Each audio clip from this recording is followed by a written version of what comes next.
Hello, everyone. Welcome to the third in our webinar series, Improving Our Science, Increasing Our Impact. For those of you who don't know me, I am the current president of the Society for Environmental Population and Conservation Psychology. I'm Kimmel, or as we are also known, we are Division 34 of the American Psychological Association. And it is my pleasure to introduce Romero Canyas today, who will be speaking about using humor to communicate about climate risks. You are welcome at any point to put questions in the Q&A box. We will save those toward the end. But while I have your attention, let me just briefly make a plug that Division 34 is hosting its first ever online conference in June. The registration is currently open, and I will put the link for that in the chat. And with that, let me introduce Reiner. He is a lead senior social and behavioral scientist in the office, sorry, I just moved my screen, in the office of the chief scientist at the Environmental Defense Fund. And his research is focused on the implications for attitudes and motivation that result from people's need for social acceptance and belonging, their beliefs about the structure of social groups and their social identities. At EDF, he works to use behavioral sciences to inform programs and initiatives and conducts research on how to communicate information about environmental problems and solutions, and increasing participation and engagement on equitable global environmental protection. And I'm personally just thrilled to have Reiner. I've known him for a long time and so admire the work that he does at EDF. So I will turn it over to you, Reiner. Right, thank you, Kim. I'm just going to start sharing my screen. Give me 1 second.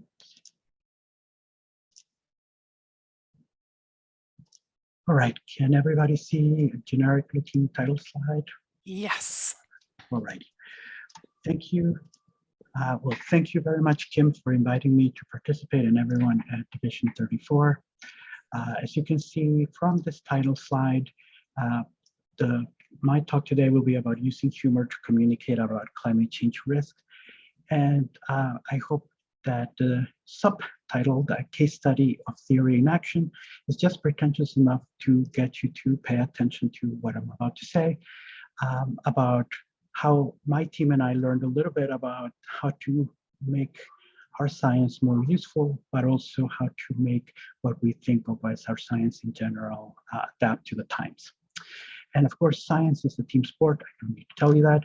And this is work that I've conducted with Jeff Nader-DP at Cornell University, Chris Kirka, who's now a faculty member at Penn State University, was a grad student when he started this line of work with us, Helen Zhu, my colleague at Environmental Defense Fund, and David Acup, who's EDF's VP of Marketing and Digital Strategy, and who is the person who posed the initiating question or the question that really led us into this line of work. And that question was, is it a good idea to use humor in climate communication?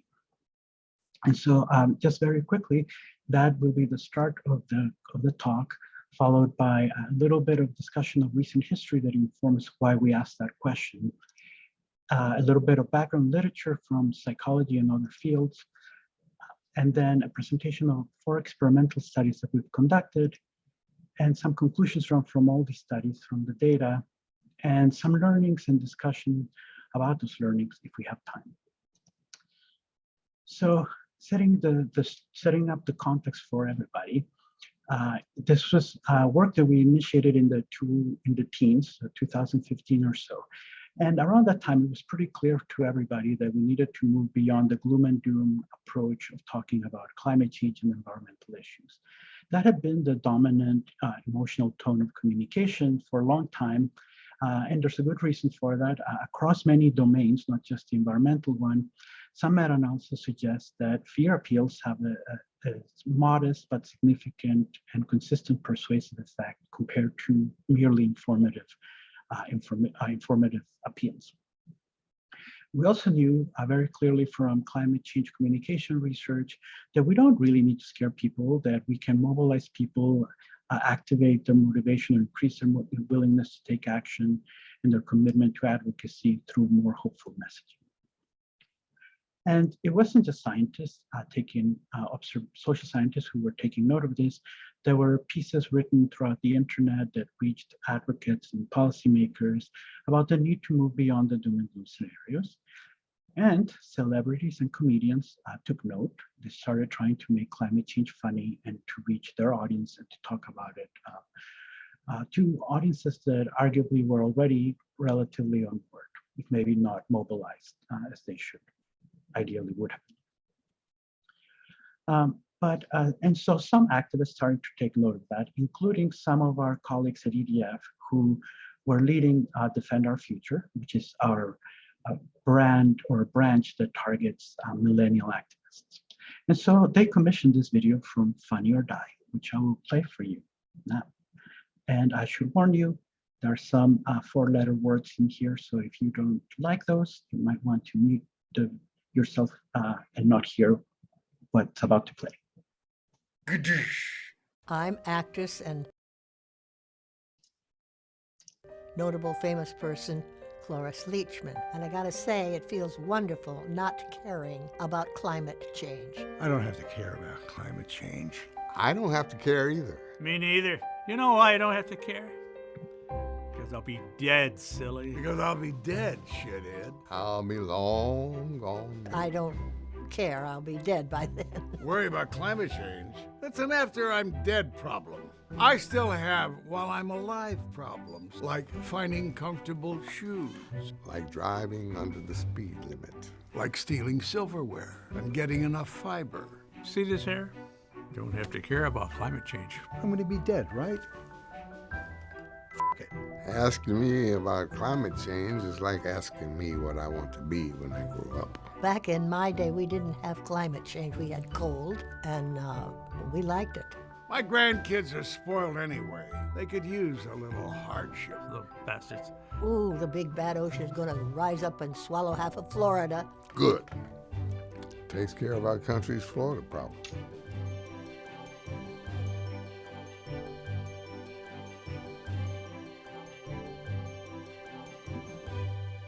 I don't give a f.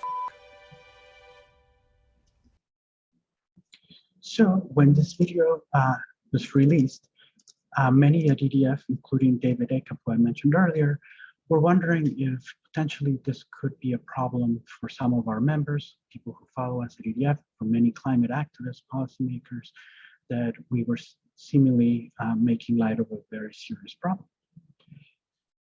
So some of us went ahead and looked into the literature to see what evidence was there of a potential problem with using humor or what advantage there was to it. And as we know, emotional appeals in communication, as I mentioned earlier, fear and anxiety are most commonly used when we try to change or educate people about a problem. They come with some downsides to them, which you can look up some references that I've cited here.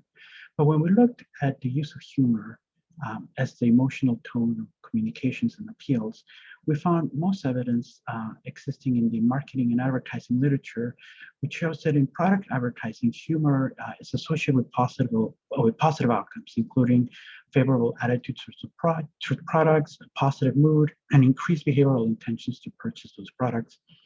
It also decreases negative mood in the moment, and actually, unfortunately, decreases perceived informativeness. So there's a trade-off right there. When you're busy laughing at something, you don't really know why they're selling it to you. So you may think about, for instance, most of the insurance advertising you might see these days when you watch TV. Yeah, there's no information. There's just a lot of humor trying to make you feel favorable towards the brand. But we also found a lot of useful information in the political science literature, where we learned that when the humor is used in advertising or in outreach, it increases interest in learning about the policies of candidates, for instance, or about particular political stances, particularly from people who are disengaged and don't have a crystallized opinion about an issue. It also, in there, seems to facilitate retention of important information.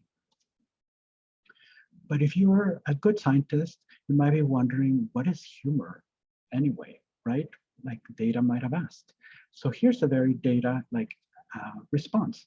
humor is a very complicated experience, even though it's very commonplace. It involves social, cognitive, emotional, and behavioral elements. And it usually arises when something is perceived as incongruous or unusual or out of place in a certain context or from a certain person. And it usually forces us to shift our mindset to interpret something that is just happening, it's in short-term memory, and interpret that in light of previous cognitions in long-term memory. It's a very data way of putting it. And it usually engenders an emotional experience that we associate with humor, which is mirth. And then there are behavioral consequences to it and potentially motivation and persuasion ones. But obviously the most common behavioral consequence that we can think of is laughter. So when we think about moving beyond the gloom and doom in climate change communication, we knew that there were people already using this strategy in the satirical news programs and late night TV shows. And we knew, thanks to some data, some survey data, that exposure to that kind of news media coverage was associated with more certainty that climate change is happening and with a greater sense of political efficacy, which we know in turn predicts activism. But the video that I showed you was targeted to the college crowd. That was Defend Our Future's primary target at the point. And so we also wanted to explore, is this really something that works for them? Is the risk of using this, of alienating other people, greater than the benefit? So what about young people? Well, we know that millennials at the time reported greater trust in satirical news outlets than did their elders. And we also know that at the time, 2014, 2015, it seemed they were not particularly interested in political action or being involved in political movements. That gave rise to this idea of that generation being a selectivist, people who are interested in supporting causes with minimal effort, and preferably doing so on a digital platform. So we integrated all of these ideas into the first experiment we decided to do to explore whether there was real value in using humor when we communicate about climate change. And so we asked this sort of three-pronged question of relative to other emotional tones, which I'll describe in a moment. Would humor increase intentions to engage in activism, so collective action, intentions to make personal changes, so individual action, like controlling your energy consumption? And would it change people's subjective risk, perceived subjective risk around climate change? And more importantly, we also looked at whether any of these effects would be more pronounced among young voters, who is the audience for a lot of this humor content at the time. And this work was funded by the Cornell Atkinson Center for Sustainability, who gave us a grant to do this research. And what exactly did we do? Well, we recruited about 1,600 Americans eligible to vote, 18 to 30 years of age. And we randomly assigned them to one of four conditions where they viewed a video and answered some questions. Those videos we commissioned from The Second City, which is an institution in the comedy world. Is the group that trained many of the comedians we see on TV, including Tina Fey, Amy Poehler, Eugene Levy, and Catherine O'Hara from Schitt's Creek. And Second City created for us 3 videos using the same talent, same actor, the same setup, and they included climate change facts, the same climate change facts in all 3 videos, while trying to create 3 different emotional experiences. So an informational tone to the video, simply educational, a fear-inducing tone, and a humorous tone. And we had a control group. It was a video of the same length that was about income inequality. So I'm just going to very quickly play short little segments of each of the videos, because if I played each of them, we'd be here forever. Thanks, Karen. And now for the weather, I don't fully understand. Up first, we look to the northeast, where heavy rain and flooding is expected for what seems like the 20th day in a row. And at this point, I have to assume that the clouds are simply stuck. There's no other explanation. They've somehow gotten themselves fixed in one position, a cloud traffic collision maybe, and now they're wringing themselves dry over and over again in an attempt to move. I mean, why else would there be so much rain? Because it's not just the frequency, it's the quantity that's worrisome. Way more water than there used to be. I say forget the buckets and get out the tubs, because this water is coming down hard.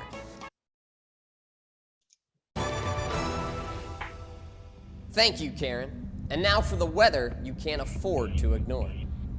Thousands of lives remain at risk as flooding in the Northeast continues to rise following days of torrential downpour linked to human influence on the climate system. A careless and reckless consideration of our climate has put countless citizens in danger and devastated communities and homes nationwide. Flooding continues as well in other coastal cities as storm surges intensify with a continued rise in sea level due to a warming world. By 2100, as many as 7.4 million people in the US could be at risk of life-threatening floods in coastal areas. The risk is high in other parts of the world as well. If climate change is not addressed, climate refugees fleeing floods or famine could create international instability that could lead to war or mass civil unrest. As the threats posed by floods and So I will not share the informative version of it, but we had the 3 versions and that control group.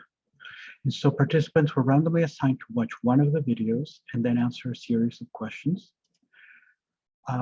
Three sets of those questions were about outcome variables, which I'll quickly describe now since they are the same across the multiple experiments. One was a set what we call our activism intentions, so the collective action, and we asked them to rate the likelihood of engaging in 10 different activities over the course of the next few months. The mitigation behaviors, so the private actions, were again a set of 10 actions, and they rated how likely they'd be to engage in those. And then a 1-item measure of their perceived risk posed by climate change.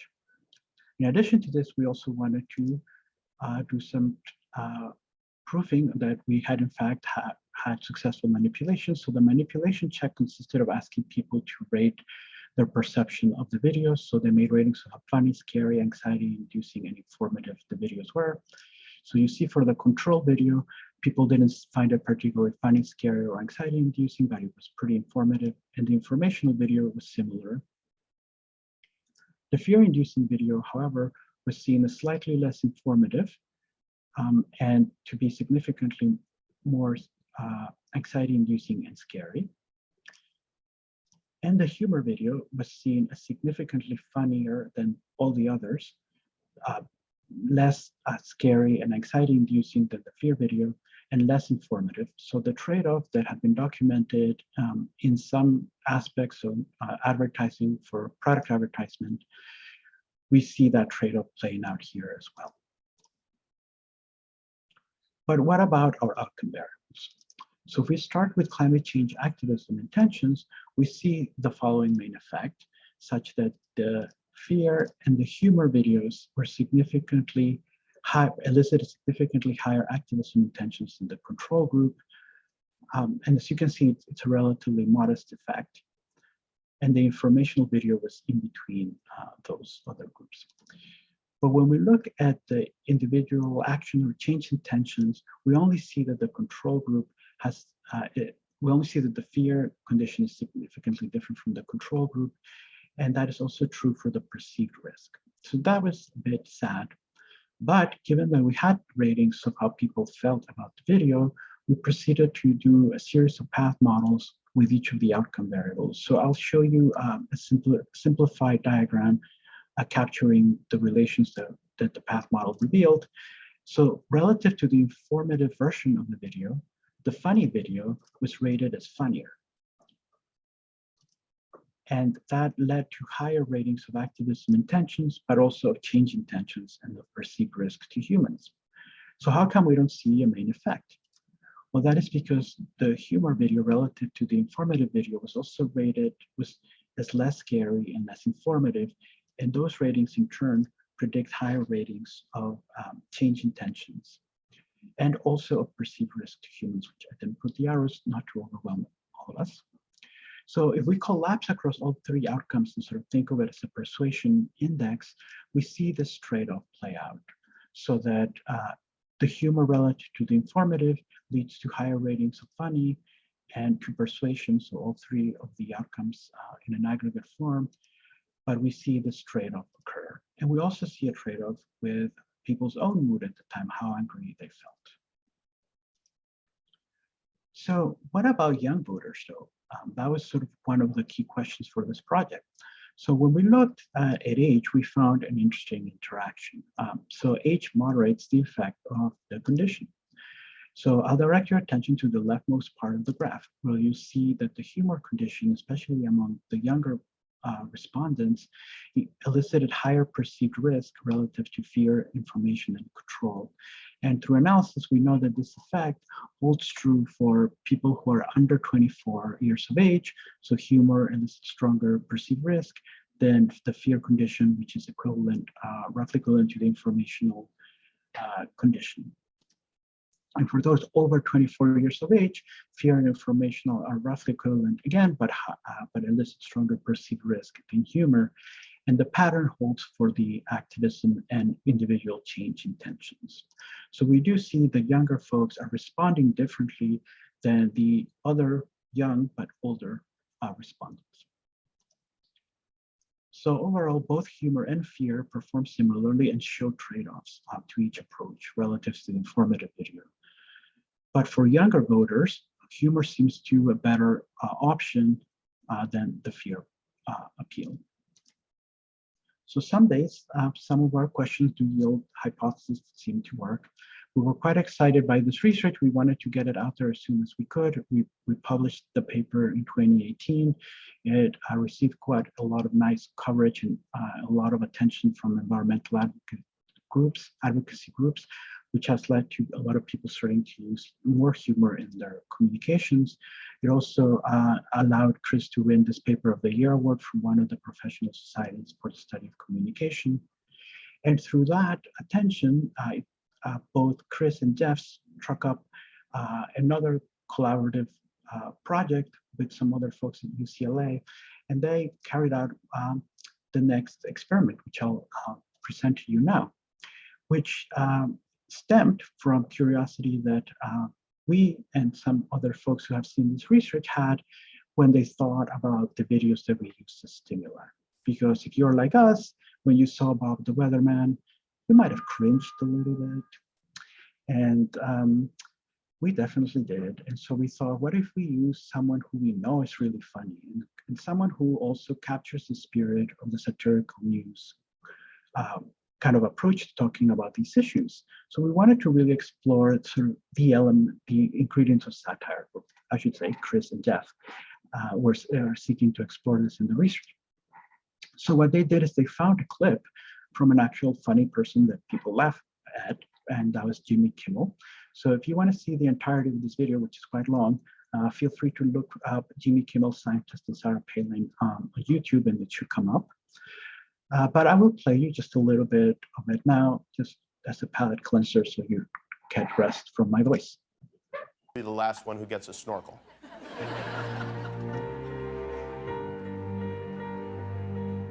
Hi, I'm Aradhana Tripathi. I'm a paleoclimatologist and isotope geochemist. Hi, I'm Alex Hall, and I'm a climate scientist. I'm Jeremy Pell, and I'm a hydroclimatologist. I'm Nina Karnofsky, and I'm a polar ecologist. I'm Chuck Taylor, and I'm an environmental analytical chemist. I'm John Dorsey. I'm a marine environmental scientist.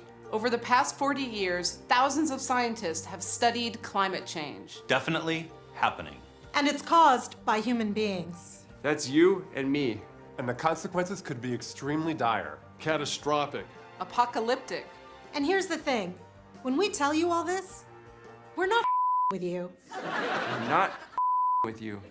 Definitely not with you. Why would we with you? Think about it. If I wanted to screw with people, do you think I would have gone into climate science? If we were with you, I'm sure we could do a lot better than anthropogenic climate change. I'd probably tell you that a meteor was coming and then try to sell you a helmet. We know about this stuff. We have PhDs. In science. This is not a prank. This is not a prank. Once when I was younger, I locked one of my buddies in a porta potty, then pushed it over. Now that's a prank. So just to sum up, global warming, real. It's real. Man-made. Caused by carbon pollution. Temperatures soaring. Oceans rising. Ice melting. For real. We're not with you. We're not with you. We're not with you. Believe us, if not for our generation, then for his. You mother better not this up. Paid for by people who know more than we do.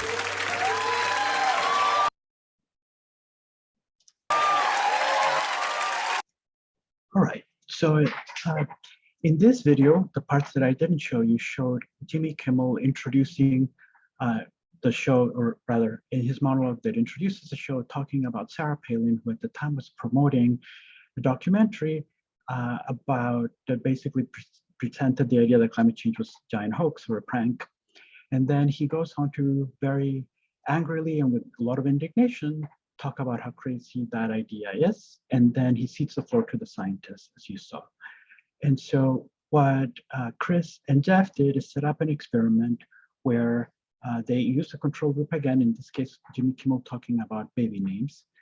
And they created 4 different conditions by editing the video that I just showed you, or the entirety of it, so that there was an informative version that included just the sections and comments that talk about the facts.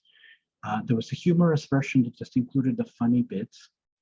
And the indignation section included just the monologue from Jimmy Kimmel expressing anger and some of the scientists doing the same. And finally, the combination, which was basically the entire video. And we use the same measures as in study 1. And so what we find in terms of main effects is that relative to the control condition, the informational video and the humor video led to higher perceived risk. The humor, the indignation, and the information video led to higher activism intentions, which is great. And the informational and the indignation video led to higher mitigation intentions. However, we don't see the main effect of the combination video relative to the control group. When we did some more analysis, we realized very quickly that this was driven by conservatives who were particularly moved away or had some reactance to the video, and so that created overall diminished the effect of the combined condition. But as the idea was to explore the elements of satire, particularly the element of anger and indignation, and moderation analysis showed that across conditions, people who had rated feeling more indignant after watching the video, they showed a stronger association between the ratings that they made of how funny they found the video and their activism intentions. And the relationship was weaker for people who felt that they had perceived less indignation and felt less indignant themselves. But what about the trade-off? We were hoping that the indignation video that is closer, the humor that includes indignation, it's closer to what we think of the satirical news coverage, might not show the same level, the same trade-off as just the humor video that we had seen in our own first study. And we see again that the combination video, so the full version of the video, does elicit higher ratings of funny, which lead to higher activism intentions. But again, the trade-off with feelings of scary is there. However, it is not there for how informative people perceive the video. And while the combination video didn't perceive to greater ratings of indignation compared to information, we do know that higher ratings of indignation increase the association between funny and activism. So we do see a partial reduction of the trade-off in some sense, which means that for satire that includes, in a sense, content that includes humor and indignation, it is effective in reducing a little bit of the trade-off. It means that comedians who are interested in climate change can promote climate change outcomes like the persuasion ones that we measured, but that the indignation component does have another trade-off, which is that it may alienate people who are not already on board, at least with the fact that this is a problem, that climate change is a problem. So this was published a year later. And around that time, we basically thought, hey, we've done this research, it's great. Hopefully other people will pick up on it and keep working on it. But things happened that brought us back to continuing the work. And that's just history, because you've seen the movie The History Boys, you know that history sometimes is just one thing after the other. And after we did our initial research, the People's Climate March became a thing. The US elected a president who didn't believe in climate change and paradoxically maybe had contributed incredibly to mobilizing more people on climate change. And very importantly, we had the youth climate movement, which has activated the very people that we had been trying to reach through humor. So we thought, hey, would our findings hold in this new climate? So we went right ahead and tried to replicate the findings directly using the exact same stimuli and everything. Very quickly, the samples were very similar. Our 2020 sample is a little bit smaller, a little bit, it's gender disbalanced, so that there's more women, but it was more ethnically diverse, again, just US respondents. This table summarizes the comparison we did of the two times. It's a lot of numbers. The 95% confidence intervals are included there, but I'll just bring your attention to this. This is the 2020 main effects, or rather lack of main effects. And what you'll see here is that all four groups had similar ratings of activism intentions, and those ratings were higher even in the control group than they were for the control group in 2016, and higher than for any of the treatment conditions in 2016. And the same pattern holds for the other two measures. So we didn't replicate the main effects. We did, however, find the moderation effect once more, and in this case, the difference between the control and the humor groups was more pronounced for respondents who were younger than 21 years of age, and we saw a full reversal for people who were older than 26. So while we didn't replicate our main effects, we did replicate this finding that suggests very strongly that for young people, using humor to talk about climate change is acceptable, and it has an impact in their views about both the risk and their motivation to take action. So the evidence that humor connects with youth remains. And there is evidence from other sources that young people in the US were changing. So this is some data from the Pew Research Center showing that Gen Zers and millennials think that climate change should be a priority. It's their personal top concern, and that they feel they have personally taken some action about it in the last year. They're more likely to talk about it with others. They see more content about it in social media, which means they're more than likely they're searching for it or engaged with content that is likely to make that content salient for them, and that they engage with that type of content regularly. Of course, you're probably wondering, is this true for all young people? And even those young people who identify as conservative or moderate, we do see that their higher percentage of them is concerned about climate relative to their elders. Around the same time, we were also wondering, what is the added value of using humor in climate communication, given that it seems to more or less be as effective as fear and have similar trade-offs with informativeness. But there is another potential added value. I don't know what I just did. Something strange happened. Okay. Sorry. So humor has another potential added value, which comes from selective exposure, meaning what is the value in people maybe choosing to engage with content that is humorous? Message exposure is a prerequisite for any message actually having any influence on people. And our modern media landscape is all about choices. We can choose which shows to watch from our streaming services. We can choose which streaming services to subscribe to. Even traditional TV has become more about on-demand content. So is humorous content more likely to be viewed? And if so, by whom? And asking the question of who's more likely to see that content matters, because for both researchers and practitioners, that may allow to even target the content even more to people who are already inclined to see certain content as humorous, using humorous tone. And even though we have a long history of research on persuasion based on the kind of emotional tone in the messages, there's very little on how people choose which content to expose themselves to, basically. We also had to draw, because we knew it would matter, from a particular theory in communication, which is mood management theory. And according to this, people are really motivated to optimize their mood, to feel good. Everybody wants to feel fabulous all the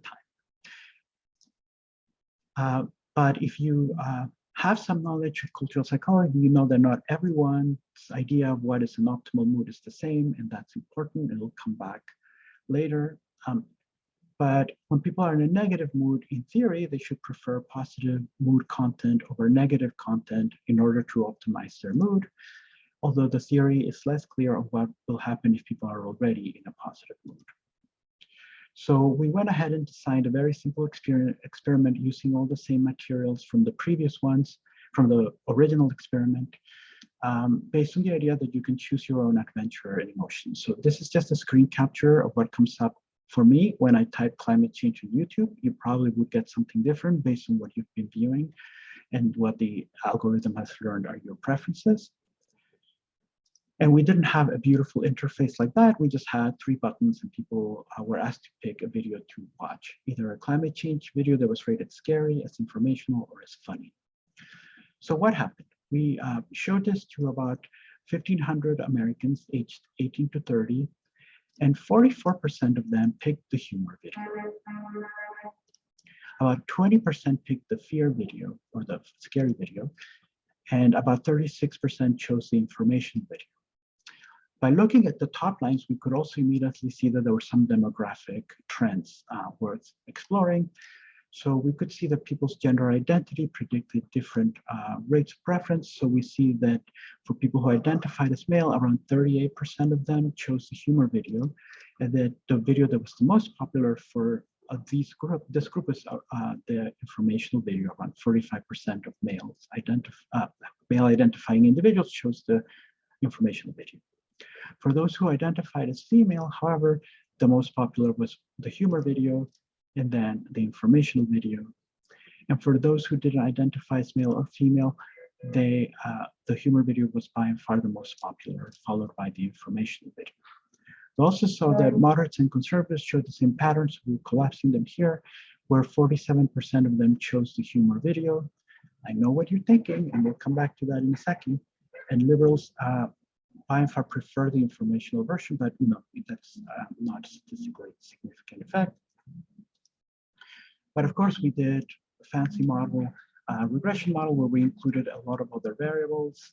And we have a beautiful graph here, but just bring your attention to the significant effects, which was the gender one, which I've described for you already, and the conservatism one that I've described, and also an effect of negative mood. So what about that negative mood effect? Well, the negative mood was such that higher negative mood was not associated with selecting the funny video over the informational, but it was associated with greater odds of choosing the scary video over the informational. So sort of mood congruence effect, maybe even a regulatory fit kind of effect. But it also predicts lower odds of choosing the funny video over the scary one. So definitely a preference for scary video when you're in negative mood. And the positive mood didn't predict anything. We see this identity effect that I mentioned, but there's an additional one, which was that for Hispanic participants, they tended to prefer the scary video over the funny video, which seems odd, but it actually is congruent with some data on box office performance of movies the first weekend they open, where Hispanic audiences tend to over-index, to be overrepresented in the audience of horror movies on the first weekend when they open. I don't know what to make of that, but it suggests that ideal affect theory, which posits that cultures have different ideal affective states, might offer some explanations for mood management theory in selection of content that people want to engage with. So I know that you were probably wondering, like, oh, those conservative respondents might have chosen to see the humor video because they wanted to make fun of climate change.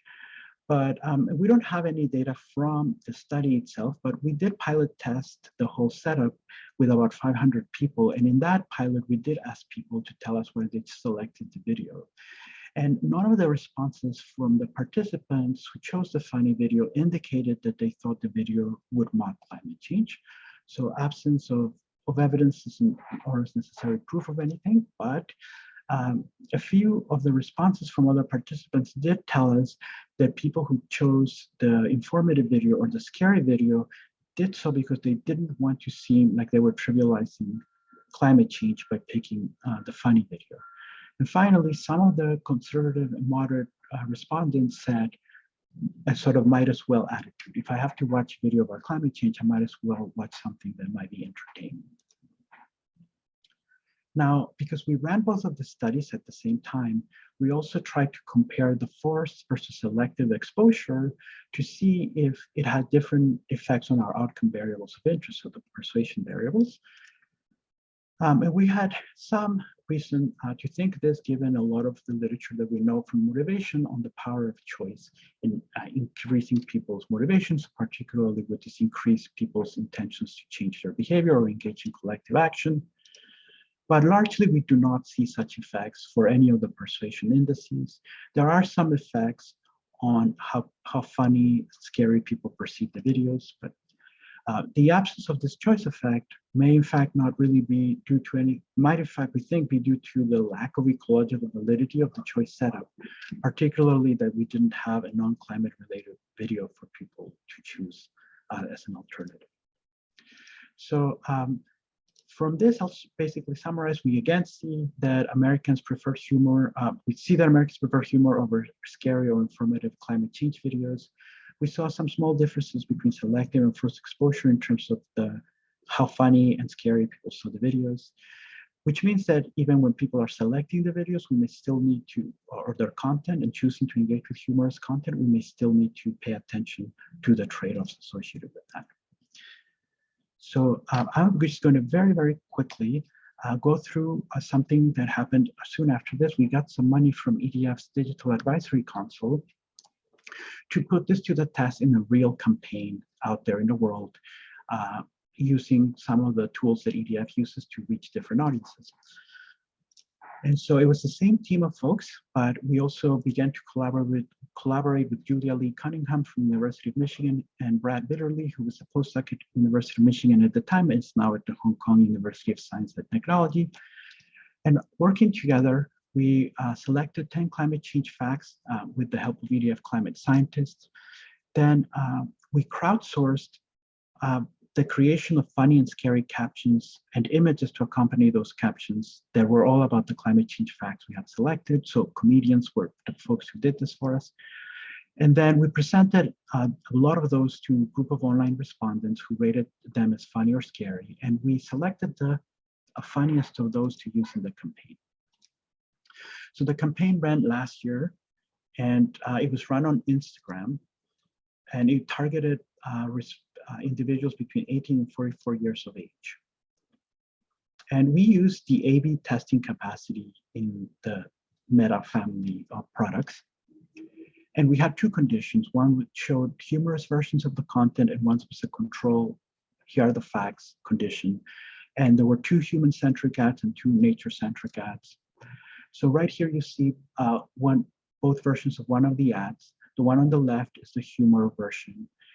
Basically, what makes it different is that there is a little caption from a person commenting on the content of the image, and that is because the images were Instagram posts in the real feeds of people. They were made to look like reposts of a tweet, and they included a "Take Action on Climate" button that you could click on, and that would take you to a petition that you could sign. And the system measures engagement, which means likes and comments, and the click-through rate, how many people clicked on the ad, and it also computes the cost of it given how much you're paying for the campaign and how many petitions were signed and the cost of each signature. So these are the 4 ads. I can come back to them if anyone's interested later. So what are the results from Meta? So I'll tell you that we don't get a data spreadsheet. What we get is an output report that tells us which campaign did better. Spoiler alert, humor does better, but the story's not quite as simple as that. So I apologize here because the graphs are produced by the platform. I had to, the color coding is flipped, so humor is now in blue. So you will see that for younger respondents, those aged 18 to 24, the cost per engagement is lower in the humor condition than in the control condition, but that flips for the older groups. So again, we see some evidence that humor is somehow working better for younger people. That is also true for the cost per link click, so the cost of getting people to click on the action button, and the cost per petition signed. And as you can see, there's a huge jump from the young group to the middle-aged 25 to 34 group and the older group. There are also some gender differences, most noticeably that in terms of cost per engagement, humor is cheaper for engaging with a female audience than the control. But other than that, the costs of humor are higher. So humor was effective in generating engagement, such as liking the post, but it was not as effective in generating saving and sharing the post, clicking the link, and signing the petition. However, I should note, and that doesn't come through from the graphs, that after clicking the link, those in the humor condition were more likely to follow through and actually sign the petition. But it doesn't offset the fact that fewer of them actually clicked through. So we did have some actionable insight for our communication colleagues, and that was that humor in social media for EDF continues to work pretty well. And however, then when the ask is to sign a petition, a neutral emotional tone seems to be a better option. So here's an overall summary of what we learned from all of these studies, and it's just one slide. A viable emotional tone, humor is a viable emotional tone, but its use and value depends on the communication effort, since there's a trade-off between humorness and informativeness that impacts the behavioral intentions and perceived risk, and as we saw, also the behavioral engagement. It's especially effective with young adults relative to informative-only versions of the content, and it seems to be a popular choice of Americans, for young Americans when they're given the choice to decide what to do. We're only just now starting to understand the implications of choice, but so far we've done the best we can. But it is actually still pretty good because, for instance, here's some stats for that video of old people and climate change. These are actually stats that I compiled last year, so the numbers are higher now, but it was an incredibly popular video. It outperformed most of the content on Funny or Die the year it was released, and it continues to be a very popular video. And we keep seeing humorous content out there. There are groups, community groups working on EJ issues, for instance, that are doing comedy, jams, and specials around humor and climate change. We see it in the Instagram feeds of different organizations that are working on environmental issues. This is from Citizens Climate Lobby, which is not targeting youth directly, but they use humor a lot. A movie on Netflix that was seen as an allegory for climate change in action was nominated for a series of Oscars. So why does humor work for young people? Could this be linked to climate anxiety? As many of you know, climate anxiety is rising around the world, and it's rising particularly for young people. But we know that at least a subset of concerned youth is very aware of solutions and is feeling concerned, but also engaged and hopeful. And perhaps that combination allows them or even motivates them to approach this existential threat with humor in a way that's more difficult for older adults. Or perhaps humor is what allows them to prevent the sort of eco-paralysis that might come when we're very worried about such a large problem. I don't have the answers for that. Hopefully, some of you might go out there and try to find the answers for that. Another possibility is that because it's noted in the political science literature and political attitudes and humor, young people may be crystallizing their views. They're going through transitions and changes, and as the developmental literature and education shows, those are key moments in which people can change their beliefs. They're also seeking new ideas, and so they're seeking to learn in any way it's possible, that humor allows them to be drawn to the content and then learn new ideas. But we acknowledge that there's also room for a developmental argument, socio-emotional development, cognitive skills development, or even a neurological argument that perhaps young adults aren't quite as developmentally mature as we think. I don't have a position on But what I do know is that it was kind of interesting as we thought about this, that we don't know as much as we would think we would know about what young people are like at that stage, 18 to 24 years of age, even though so much of social psychology has been based on the study of young college students. So what did we learn about doing our science? I promise this go quickly. One is that studying art is hard, and humor is an art. Humor is hard work. And we were very interested in carrying out controlled experiments where very similar stimuli could be modified, tweaked to be funny or informative or scary. And that was quite difficult. It may seem very easy, but it was not. And developing content that was suited for rigorous science actually downplayed potentially how scary or funny it could actually be. We also went into this with this idea of replicating our work as much as we could. And we really were faced with the dilemma of direct versus conceptual replication, and really learned that contextual changes really matter. We should really consider multiple levels of analysis when we consider what we're trying to replicate, particularly when it is about a topic that is historically or is important in the public conversation.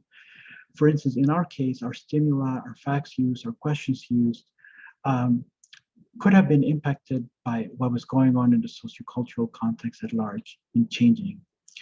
But also just the norm of being concerned might have shifted and changed our ability to impact people's subjective risk, perceived subjective risk.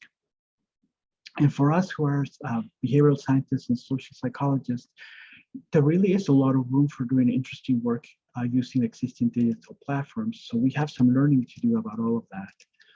We used A/B testing for Meta in that final campaign. It was not ideal, but it was still it was quite useful. We did have to give up a lot of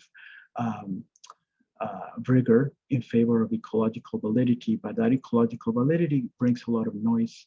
And I could tell you some stories about how our pilot version of the campaign, we had to learn about what kind of images work and don't work, and they're not because of things that the human mind is concerned with, but the AI is concerned with. And there's also the reality that the Instagram system optimizes ad delivery, and that also impacts how our pilot performed and why we had to redo the campaign a number of times after ourselves changing our stimulus set.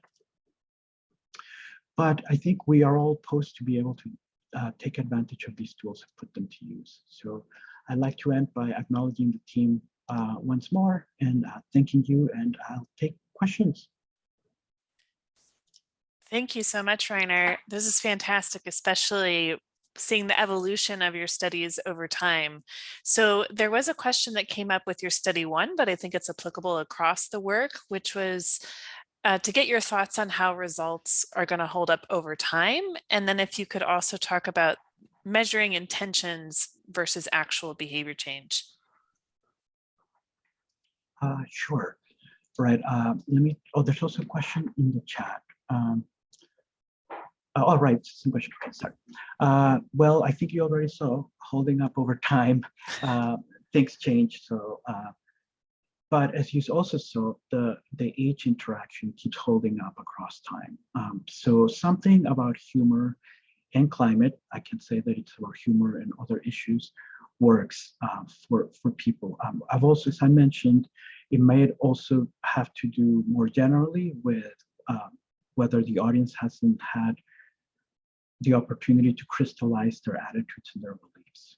And so we have seen some community groups that are working with EJ communities, are using humor to talk about climate, to communities that are experiencing the impacts of climate change, but are maybe not as informed about how it is that climate change is what's leading to those outcomes. And they seem to be doing it successfully. I can't really say with certainty or with some numbers. So, but I think that across over time, it's hard for me to predict, to be honest, like what would work and what wouldn't. And then, and the mood managing climate anxiety, That's a good question. I really don't know. It is a good hypothesis that people who are very high on climate anxiety, but I would say maybe they're high in climate anxiety and concern, but low on hope, might be more likely to go for the Gloom or the informative video. But I think people who are high on hope, who resilient to some degree, might actually be more inclined to pick the humor video because they're comfortable. So I think I made that sort of try to make that point at the end, that I think there is some link between this and why it might be working for young folks.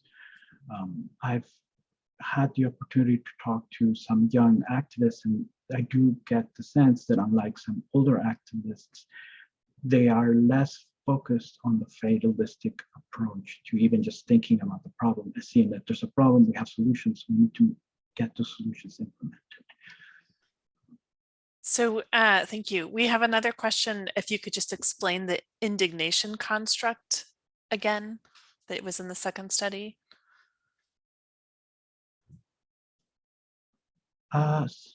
Sorry. Could you explain the indignation construct? Yes.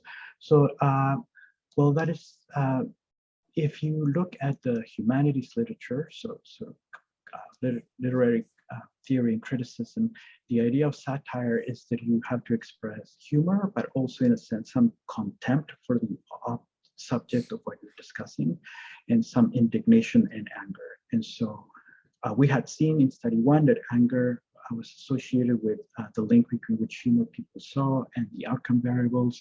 We knew just from experience that watching the satirical news coverage that that's an important component of watching the experience, that you get riled up, you get like John Oliver and someone smack things and say, why aren't we doing this? And so we knew that we needed to bring that in. Bob, the weatherman, is not indignant by any shape or form in the videos, so we didn't have that in our humor videos that we commissioned from Second City. So in study two, the idea was to have that anger and indignation be married to the humor in the way that was realistic. So rather than recreating it, we used the actual Jimmy Kimmel video clip that had been viewed by a lot of people. We also have several questions about your Instagram study. Sure. So you mentioned that the humor condition didn't do as well at getting people to the petition page, but the ones that did were more likely to sign it. Can you speculate on how fear would have done in this context, as well as for maybe a different outcome, say signing up for a climate march? Yeah, that's a good question. I don't know what we would say about something like signing up for a climate march. I do know that in our own in-house work that our marketing team has done, the gloom and doom approach usually doesn't really get you very far with getting people to sign petitions. It might get you to the click page at a higher rate. I'm not entirely sure, I'm just speculating here, but it doesn't usually have a better the actual behavior of signing the petition doesn't actually work. But that, I think, is context dependent. If there's something very urgent, it would probably work, I would presume, because usually the folks who would receive this information are sufficiently aware of the urgency and that would, in a sense, be a stronger driver of their emotional response than the tone that we use. But actually, and I forgot to answer the question about actual behavior. Unfortunately, we don't have data on that. One of the things that we did try to do was follow up with some of the participants in study one on their voting choices, because we conducted their study right before the November 2016 election. And we really weren't able to get enough data points to do anything with it. Gotcha. Well, I want to be mindful of time because we are at the top of the hour. But thank you so much, Reiner. It's great to see this work. I should invite you to come give a guest lecture in my class because so much of the work that's out there is on gloom and doom, and it's really nice to see research headed in this direction.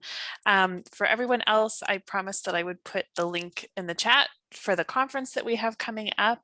And thank you again, Reiner, and we'll see you all next month at the next webinar.